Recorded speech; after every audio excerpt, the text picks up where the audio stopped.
Israel is a terror state, they're terrorists that terrorize. I'll testify my television, televise them telling lies. How many more resolutions have to be violated? How many more children have to be annihilated? This is not a war, it is systematic genocide. But whatever they try, Palestine will never die. Free, free Palestine! Free, free Palestine! Free, free Palestine! Free, free Palestine!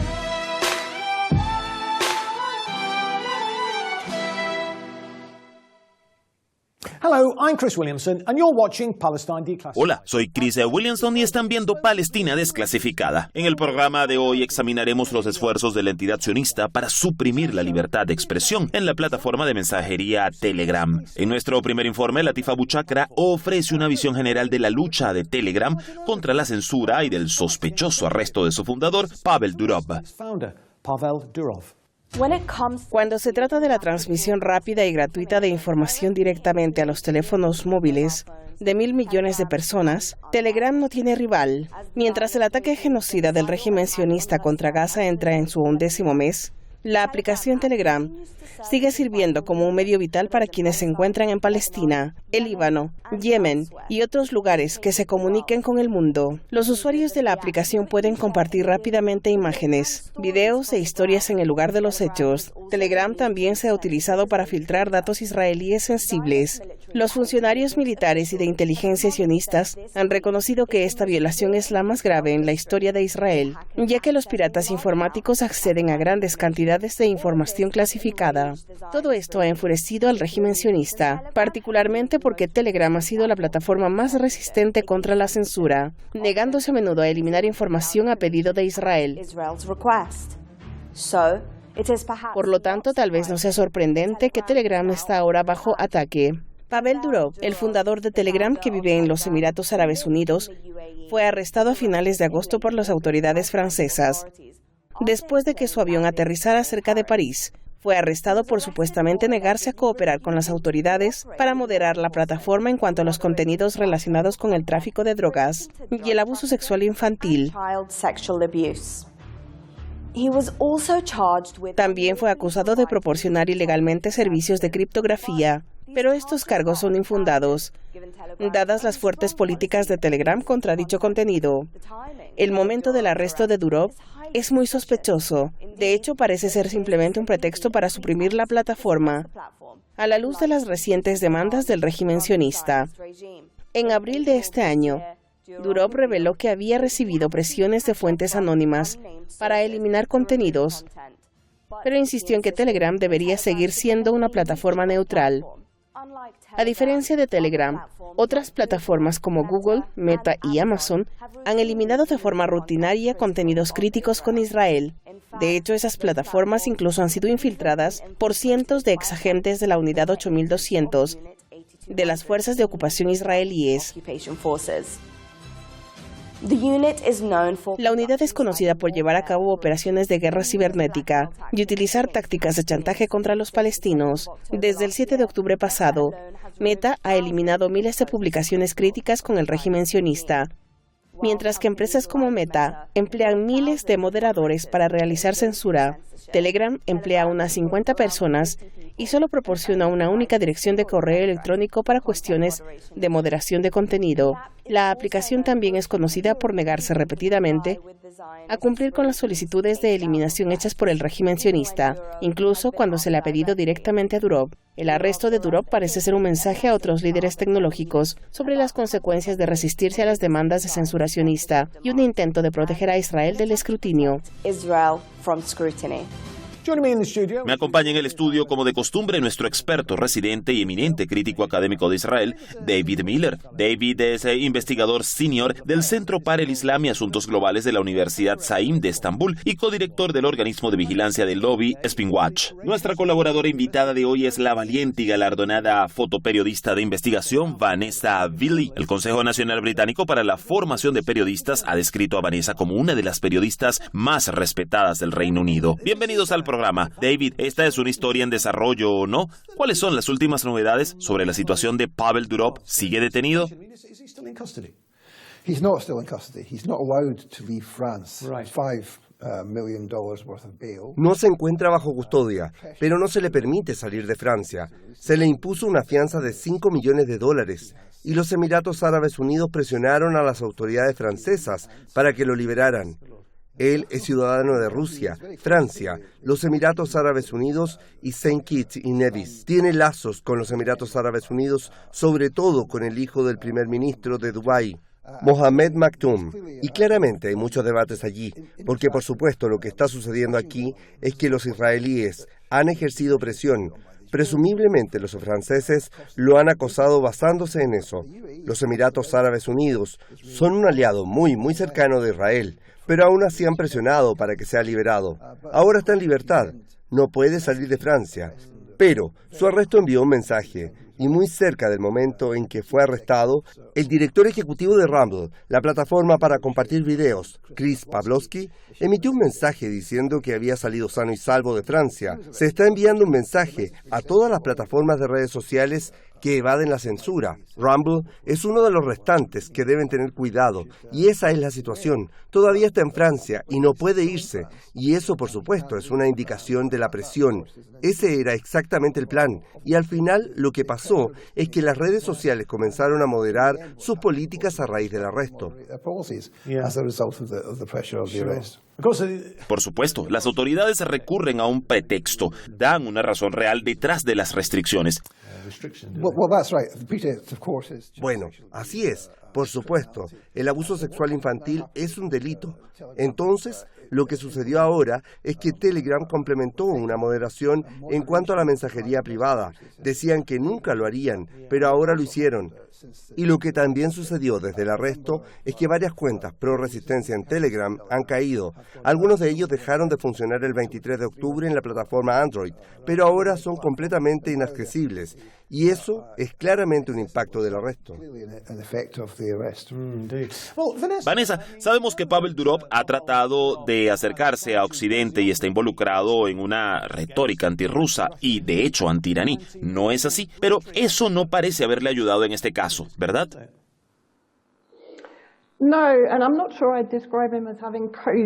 No, y no estoy segura de describirlo como si se hubiera acercado al occidente. Él cree en el capitalismo y tiene problemas con cualquier gobierno que intenta interferir en la plataforma. Por ejemplo, la razón por la que abandonó Rusia se remonta cuando era director ejecutivo de VK y no prohibía a los grupos comprometidos con el derrocamiento del gobierno en Ucrania. Esto fue un golpe de Estado respaldado por Estados Unidos. Y Durov les dio una plataforma en VK para reunirse y formar grupos de montaje, etc. Y Rusia le pidió que proporcionara información sobre los que se estaban reuniendo y él se negó. Y como resultado se retiró como director ejecutivo. Dejó Rusia y estableció el negocio en Dubái, como mencionó David. Y sí, hasta cierto punto, ha destruido sus puentes con Rusia. Y creo que sí, su lema es mantener la neutralidad de la plataforma. Pero es interesante que tenga ciudadanía francesa, algo que empujó al presidente Macron. Se le otorgaron la ciudadanía en 2021.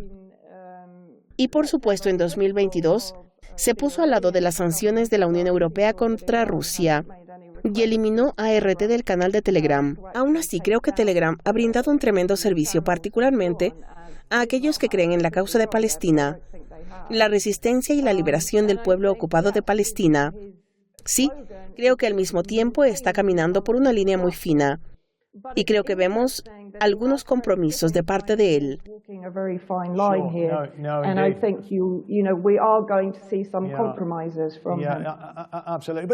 Pero David, me pregunto si podrías decir un poco más sobre lo que Latifa mencionó en su informe de otras plataformas tecnológicas importantes como Google, Meta y Amazon, que son infiltradas por la unidad 8200. De esta unidad hemos hablado unas cuantas veces. ¿Qué más puedes decir?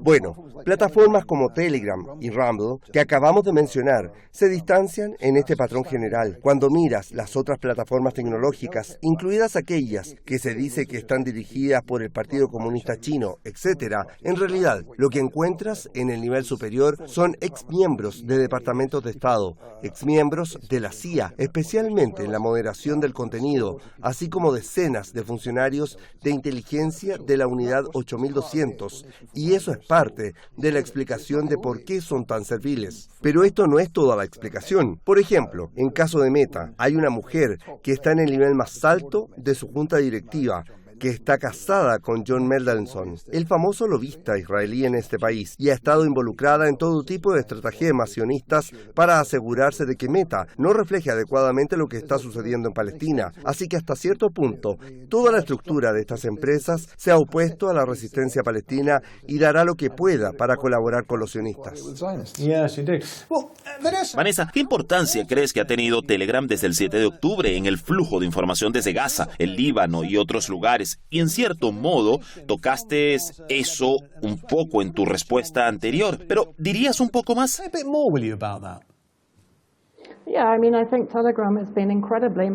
Creo que Telegram ha sido increíblemente importante porque, como hemos mencionado, las grandes plataformas tecnológicas como Meta, YouTube, Vimeo, X, Instagram, Google, Apple han sido decisivas a instancias de la entidad sionista al cerrar el discurso, y no incluso el discurso, sino evidencias del genocidio que ha estado ocurriendo durante 100 años, y lo han intensificado desde el 7 de octubre, mientras que Telegram ha permitido que se transmita el flujo horrible de crímenes de 24 horas cometidos por la entidad sionista desde el 7 de octubre. Y se les debe dar un enorme crédito por eso. Rumble, lo mismo, y varios canales más. Y no debemos olvidar el interrogatorio de 5 horas al CEO de TikTok. ¿Cuándo fue? En marzo de 2023 en el Congreso de Estados Unidos. Cualquier canal que no sea una extensión de los servicios de seguridad en sus respectivos países está siendo penalizado. Y creo que todos deberíamos luchar por el sostenimiento de estas plataformas independientes. Tal vez no 100% independientes, pero Telegram sigue siendo, hasta donde sepa, 100% propiedad de Paul Durov. Entonces sí, tiene independencia. No ha sido infiltrado a nivel de directores ejecutivos por parte de representantes del sionismo. Sí, Vanessa, vamos a tener que pasar ahora a nuestro próximo informe que explica la larga historia de censura del régimen sionista y sus ataques a periodistas, académicos y activistas con el fin de suprimir informes de sus atrocidades.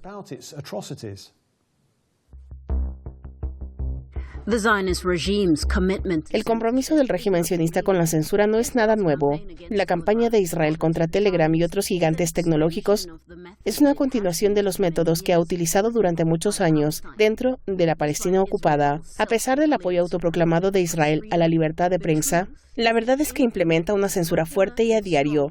Asesina a periodistas y limita la difusión de información, especialmente sobre sus atrocidades contra los palestinos. Un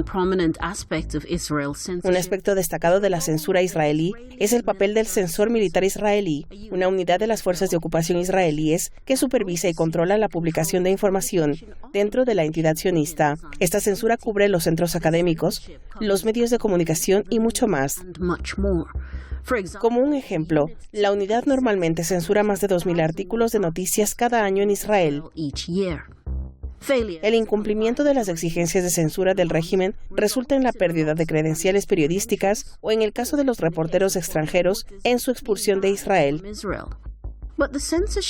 Pero la censura no se limita a la actualidad. Israel censura los medios sobre sus atrocidades históricas, como la prohibición de la palabra Nakba, que en árabe significa catástrofe, para describir la limpieza étnica sionista de Palestina, que tuvo lugar en 1948.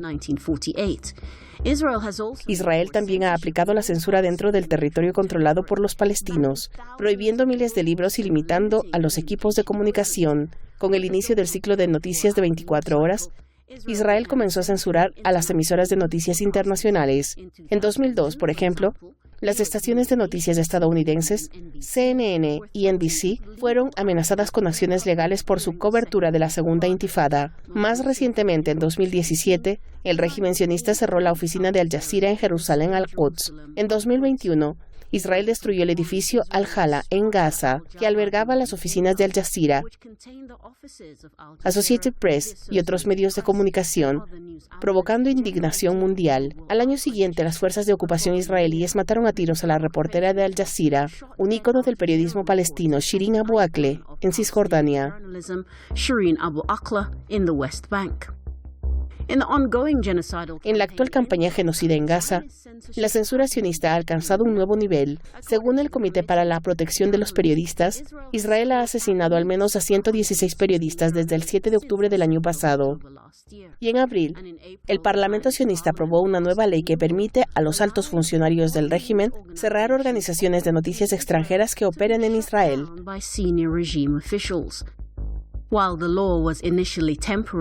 Si bien la ley fue inicialmente temporal, los legisladores sionistas han tratado de convertirla en permanente. Los recientes ataques de Israel a Telegram son, por lo tanto, parte de una larga tradición de descarados ataques contra la libertad de expresión. Vanessa, tú, David y yo hemos experimentado censuras y ataques del lobby israelí. ¿Por qué crees que son tan maximalistas a la hora de atacar a cualquiera que apoya a Palestina?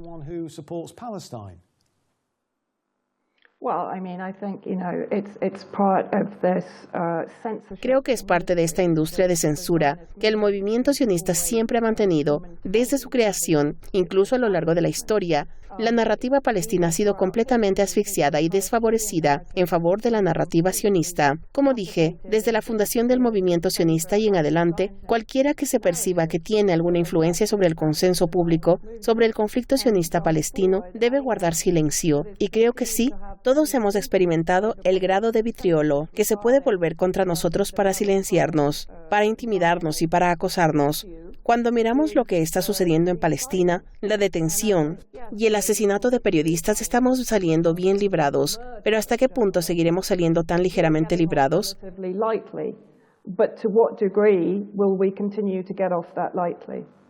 Es muy preocupante. David, ¿podrías ofrecer más detalles sobre algunas de las técnicas que el lobby israelí ha estado utilizando para reprimir la libertad de expresión? Bueno, no se puede abordar las técnicas en el marco de una sola respuesta. Lo primero que te dicen es que eres antisemita. Y esa es un arma principal. Movilizan toda una gama de grupos. En este sentido, llevan esta arma a escuelas y colegios, universidades, sindicatos, gobiernos locales, gobiernos nacionales, etc. Entonces, todo eso es parte de esta estrategia.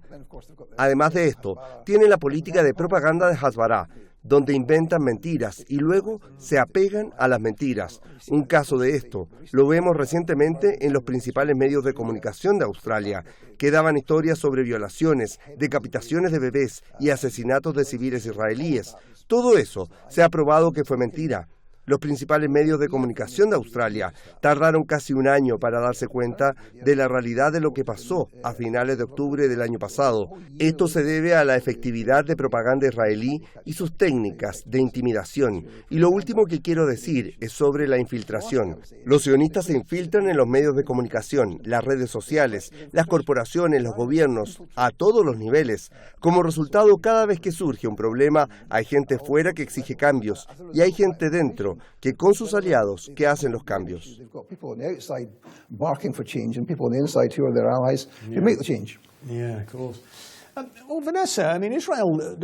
Vanessa, Israel no solo censura a los periodistas, también los mata activamente. De hecho, Israel mata a más periodistas que cualquier otro país del mundo. ¿No es así?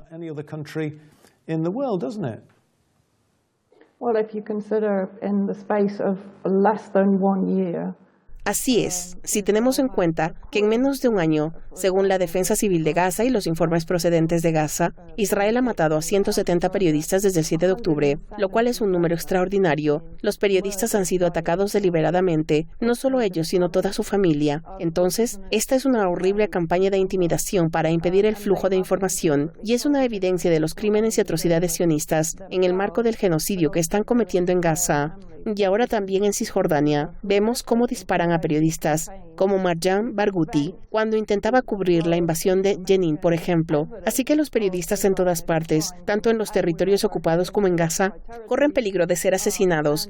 Y no solo allí, por supuesto, también hemos visto ataques deliberados contra periodistas en el sur del Líbano, que cubrían el intercambio de disparos entre Hezbollah y la entidad sionista en los territorios ocupados del norte.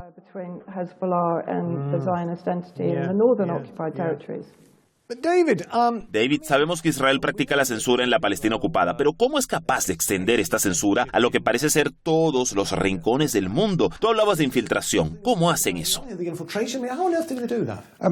La respuesta es una palabra: infiltración. Así es. Cuando en 1952 los sionistas decidieron que no iban a desmovilizar el movimiento sionista, decidieron crear un movimiento que tendría la función de utilizar a todos los judíos en todo el mundo para promover su interés. Y muy específicamente, hay una ley aprobada en 1952 llamada la Ley de la Agencia Judía, que especifica que ese será el papel de los judíos a nivel internacional, el de perseguir los intereses sionistas. Y por supuesto, así es como siempre han concebido el papel de los judíos fuera de la Palestina ocupada.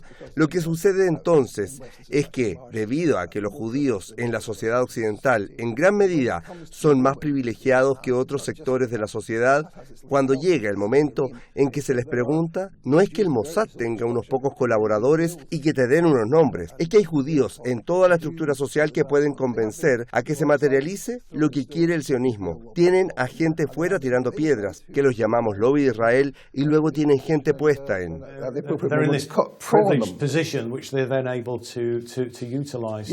En la posición que luego pueden utilizar para promover el mensaje. Vanessa, escuchamos en el informe hablar de la llamada ley de Al Jazeera que permite a los ministros sionistas prohibir las organizaciones de noticias extranjeras. Debe ser la legislación más extrema del mundo, ¿no? Tomar medidas drásticas contra los periodistas de esa manera.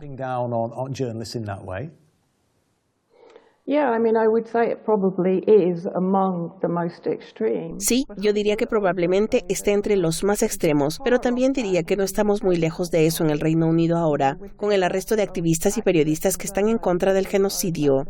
Y como hemos hablado, con la prohibición a la libertad de expresión, a través de la militarización de las grandes tecnologías en cualquier tema, ya sea Rusia, COVID, Palestina, tenemos que preguntarnos cómo hemos hablado de la infiltración del movimiento sionista en todos los sectores de la sociedad. Incluso en Occidente, ¿en qué medida ese movimiento sionista está impulsando la censura y el totalitarismo en el Reino Unido y en el Occidente? Ciertamente es algo que ya sabíamos antes de que nos llegara. Necesitamos mirar a Israel como Palestina, como una advertencia. David, que comente muy brevemente lo siguiente. La gente se está dando cuenta de que el lobby de Israel se excede continuamente. La gente está cada vez más consciente de la realidad de la censura sionista. ¿No es así? La censura se ha extralimitado, por lo que la gente dice cada vez más que esto es ridículo. Hay un genocidio real. ¿Por qué en Occidente la gente se siente ofendida de alguna manera si uno usa la terminología incorrecta para describir lo que es genocidio? ¿Por qué la gente ve la ridiculez? La extralimitación está provocada por el colapso del apoyo a los sionistas y un aumento masivo del apoyo al antisionismo. La mayoría de los jóvenes en el Reino Unido ahora creen que Israel no debería existir.